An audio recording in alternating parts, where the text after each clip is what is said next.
Altra domanda di routine: come può il perito aiutarmi nell'acquisto di un autoveicolo d'epoca? Anche qui, ad essere sinceri, l'aiuto di un perito può essere orientativo. Se al medesimo vengono mostrate unicamente immagini fotografiche inviate tramite internet o in altri modi similari, il perito può fornire un aiuto molto limitato. È cosa ben diversa se il perito medesimo può visionare direttamente la vettura, con o senza la presenza e l'assistenza del cliente committente.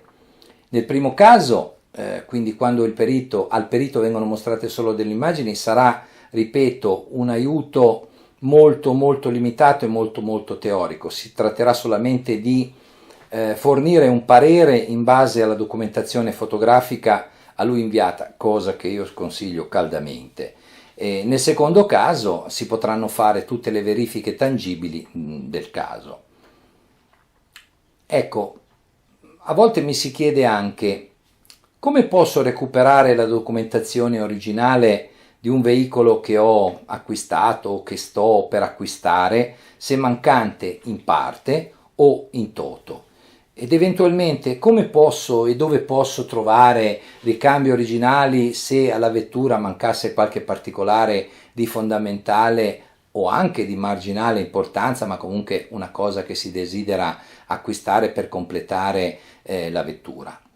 Allora, per la documentazione originale di un veicolo d'epoca si intende principalmente il libretto uso e manutenzione, che è fondamentale, un eventuale catalogo ricambi che ci può aiutare a vedere cosa manca e cosa non manca, un manuale officina importantissimo per la parte meccanica, quindi motore e cambio, quello che si dice in gergo gruppo motopropulsore, ed anche magari un dépliant, una brochure dell'epoca che ci consenta anche nel tempo libero di verificare tutti i particolari relativi ad un veicolo X, anno modello, diciamo come quello che noi abbiamo acquistato.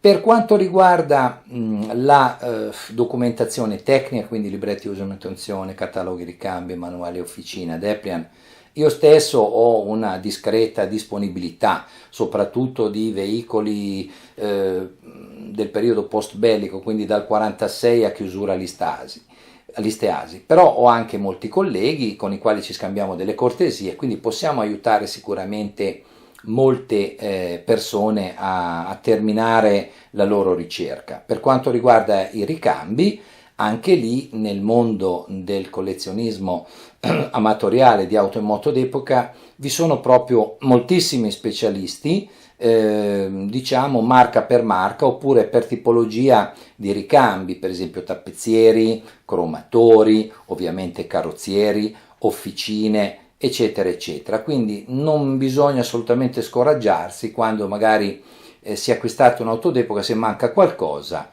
c'è sicuramente la possibilità di aiutare la persona, il cliente in questo caso, a terminare il suo, chiamiamolo così scherzosamente, giocattolo con delle tempistiche direi anche abbastanza rapide. Per concludere, come può aiutarmi il perito nel caso in cui io acquistassi un veicolo d'epoca all'estero? Ecco, questa è una cosa nella quale io ho cercato di specializzarmi sicuramente nell'ultimo decennio della mia attività. Oggi come oggi, vista la tecnologia che ci aiuta e il mondo è sempre più piccolo, direi che spesso e volentieri molte persone navigando su internet hanno trovato vetture interessanti in paesi lontani e quindi grazie all'aereo e grazie ad internet eccetera eccetera ci possiamo recare sul luogo e distinguiamo quindi l'acquisto di una vettura o di un motoveicolo in area CE o in area extra CE.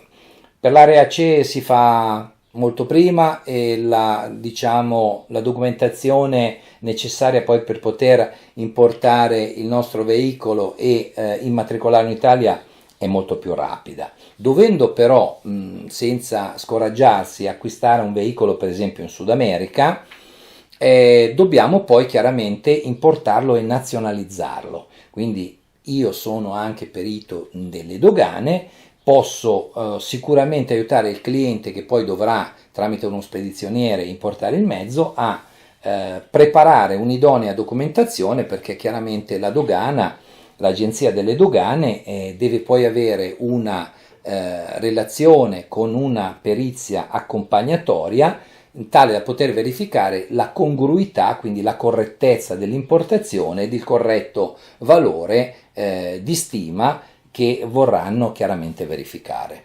Quindi non ci dobbiamo assolutamente preoccupare più di tanto. Io personalmente penso di potervi aiutare, oltre che nella perizia in se stessa, nel momento dell'acquisto, nel momento anche della trattativa di acquisto per verifiche più approfondite, e soprattutto quando dovremo portare con idoneo mezzo, in questo caso container, navi o quello che sia, nel nostro paese, tutta la parte burocratica può essere svolta, mi auguro, presto, in tempi brevi e bene, correttamente.